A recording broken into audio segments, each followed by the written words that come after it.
So I got to fix the boost leak that happened yesterday while we were driving it for the first time. I had a look already last night when I come back. It's the turbo off feed, so it's the first tube. Basically there's a clip with a horseshoe that clips over the top. That's what keeps failing. Correct ways to fix it, and then there's redneck ways to fix it. We're going to go the redneck way.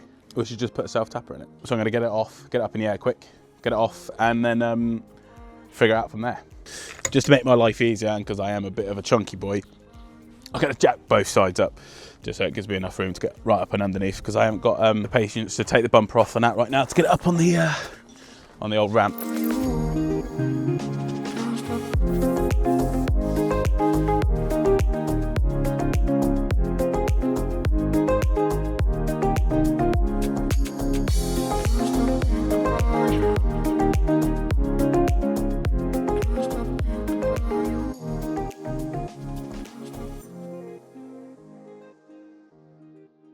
Again, and just pinch the jack up, just so it takes that bare weight basically. I got a Jubilee clip on the back side of it, so I got to take off the Jubilee, which I'm pretty sure I had it on as a 10mm. So I grab the 10mm ratchet spanner, whiz that off, and I pull it out, and then do our dodgy stuff. So essentially, it's a bit difficult to see, but you can see the turbo pipe up there. You see where it's not on the turbo anymore? That's the bit I need to sort. So I'm going to whiz the tube off first, and then worry about getting out the horseshoe clamp after. That's that bit off. So I'm going to grab some 2 flatheads just so I can lift and then quick twist off the horseshoe clamp. I'll show you when it's out. Bigger one for leverage, smaller one to get into in the actual clip.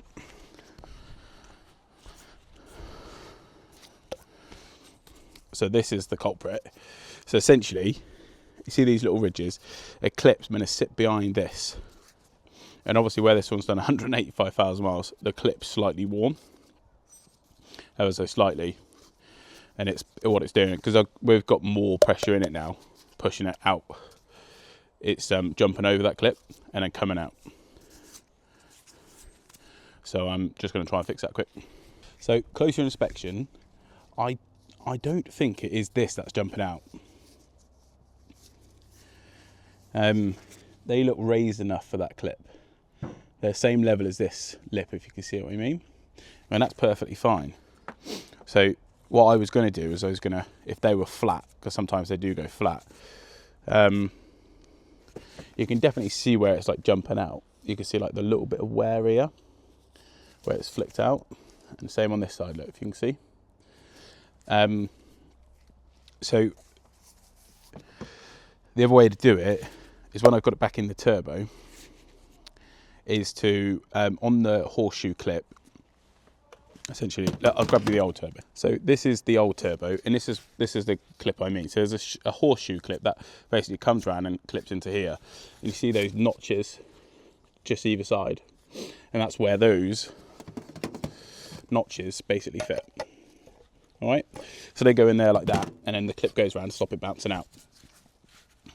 Now what I think's happening is that clip isn't meaty enough or man enough to hold that clip in. So what I'm going to try and do is put a hose clip or a Jubilee clip around the top of it, really tight, to stop it from bouncing out, and we'll see what it does. If not, we'll have to order a special kit, like I didn't want to do. And I'm not opposed to ordering a special kit, you know, to do this. It's just that, one, I'm impatient, and 2, I just want to get it fucking done, you know. I don't want to have to wait for delivery. So let's whiz this back on really, really tight. I'm just going to take this clip off that I've got as well. So this is too small for this pipe, which is annoying, because it's not a perfect seal. So what I did was I put this over here to create my own internal seal like this, and then this goes over the top, and it creates a much better seal like that. Now it's kind of like nice and neat around there, so what I'm going to try and do is I'm going to whiz that up really tight. When you're working on like turbos and stuff, and anywhere that's like high pressure, especially on the diesels, because they do run so much hotter, you need to make sure that the clamps you use are genuinely good ones. Like these ones, like V-band clamps, they're brilliant. They go up really tight, but it's an even spread of tightness, if that's the right way to say it. But yeah, try and get one of these if you can, because they're genuinely incredibly good. I'm just going to put mole grips on it, pull it as hard as I can, because if I can't pull it off, it's not going to come off. Nah, I say we're good for that. But this is on nice and tight. Problem is I've got to put this back on the intercooler piping. Fortunately, it's slightly stretched, so it will go on a little bit easier. But I'm going to use a little bit of lube. Never say no to a bit of lube. So now that I'm underneath the car, so obviously it's quite dark down here, which I appreciate, but you can see this clip here. I've got the screwdriver clip currently in it. That's the one that I've got to put the clamp over the top of, if that makes sense. So I can clamp that down, because that's the one that's kicking out. So put the inlet in here, put the other 90-degree angle tube on this, tighten this up, tighten that up, and we should be good to go. So this one's on now, that's all connected. I put it a little bit further down the pipe so it sits up above the sump, because before it was sitting a little bit below the sump, which is kind of shit. So I just got to put this in and do what I said now, put the clamp over the top, clip this in with that horseshoe clip thing, which is this little clip here. You can see, put that on, and then V-band clip, and then should be good to go. So I got a light under it now, so you can see what's going on. So this is the 90-degree bend towards the intercooler. This one's the silicone tube into the turbo. So this is what's playing me up, is this horseshoe clip that goes underneath this one. So I've tightened it up, this one, which puts me onto the adapter, and then I've put a band clip over the top of the horseshoe clip to stop it from springing out when the boost is happening. Now that is pretty fucking tight. So, man, if it gets out of that, I'll be impressed. So that's all back on and tightened up. I'm just going to jack it back down, start it up, let it warm up for a minute, and I will take it for a quick spin, see if it pops off again. Hopefully, fingers crossed it doesn't, then I don't need to buy that like adapter plate thingy-majiggy. If it does, then we'll buy that, fit that, but I was hoping the car was going to be ready for this Sunday, and it still fucking better be.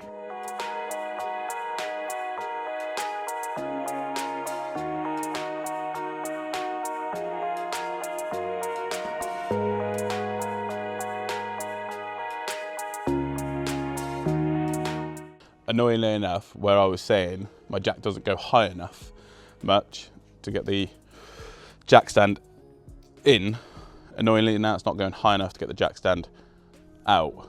So I'm gonna have to try and put a block or something, which I haven't got, on the jack to raise it up an inch, just so I can get it out.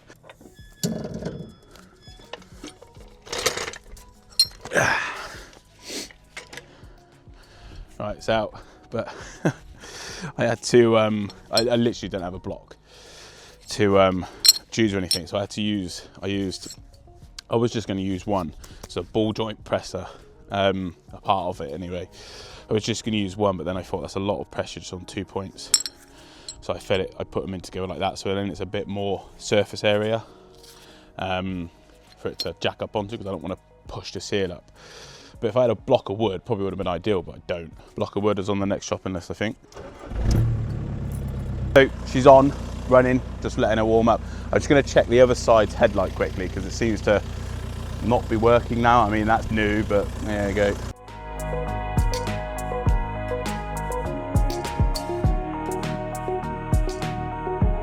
I'll tell you what, this light, right, is fucking amazing. It cost me like £6 off of Temu. You put a DeWalt battery on the back of it, and it literally lights up your whole world.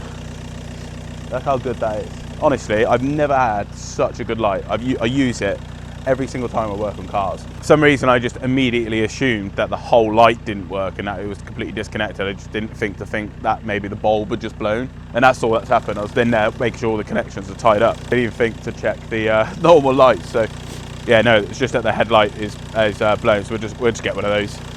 But we'll take it for a quick rip on full beam, so we've got some light, just because it's getting a bit dark now. It's not pitch black, but it's dusk. It's about 7:30 at night now. Right, so we're in the car. We're in the trusty Wizat. Oh shit, what have I left outside? Something like on my left jack stand by the wheel. I did in fact leave a jack stand on the other side of the car. Poor old Curb has been working on this car with me for the last 2 weeks straight, trying to get it ready for this show. I mean, this is her little car, you know. We built it together. She's done a lot of work, to be fair. You know, she's done the head bolts herself. You'll meet her one day, you know, when she's not camera shy. She's just a little bit shy at the minute. I'm hedging my bets it's going to blow off again. I'm not confident. I'll get out of the housing estate so I don't piss any people off. We also need a radio because there's currently not one in it. It's just wires hanging out of the dashboard. But we've got one on order. We've Teamy specified a Apple CarPlay one. I'm not paying fucking hundreds for an Apple CarPlay one. Literally, I think I paid £23 off of one from Temu like 6 months ago for our old Honda Civic that we used to have. We had an EP, I don't know what it was, Curb's the Honda person. It's fine. Powered a sub through it and everything. It did pop off then. Yeah, I can hear a little bit of air coming from somewhere. Let's go left here quickly. Not popping off though, which is a fucking good thing. It is smoking a little bit, but that's probably because of the the shit I put up the exhaust.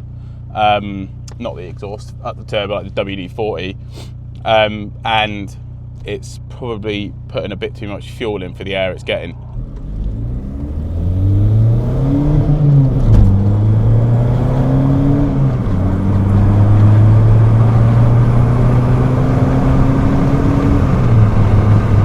But the smoke I'm not worried about, it's because it's putting in X amount of fuel for X amount of air, and it's losing the air somewhere. So it's going through the MAF sensor and past the MAP sensor, I'm assuming.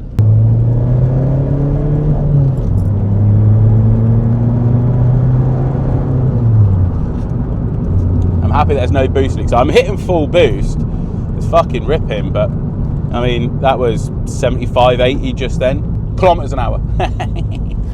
I'm not a mechanic at all, not a mechanic at all, but I sell cars for a living, you know, I sell them.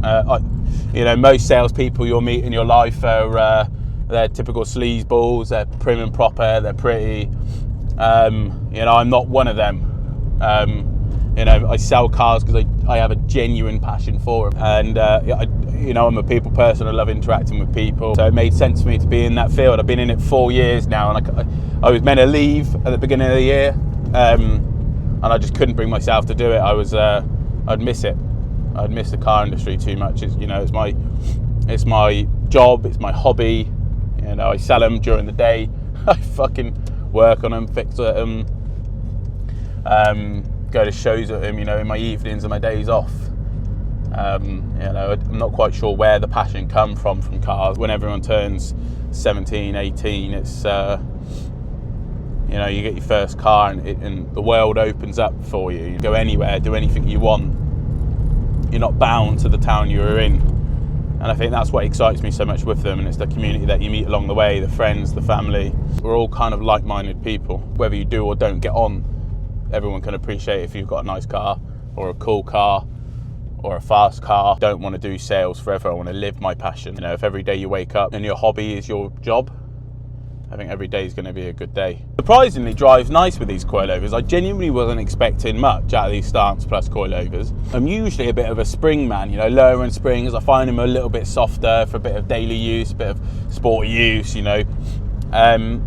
It's my first, apart from a set of coilovers I fitted on a B6 A4 180T once. It's the woo, fucking hell. Yeah, she's got no boost leaks now. Yeah, it's the only fucking coilovers I've fitted.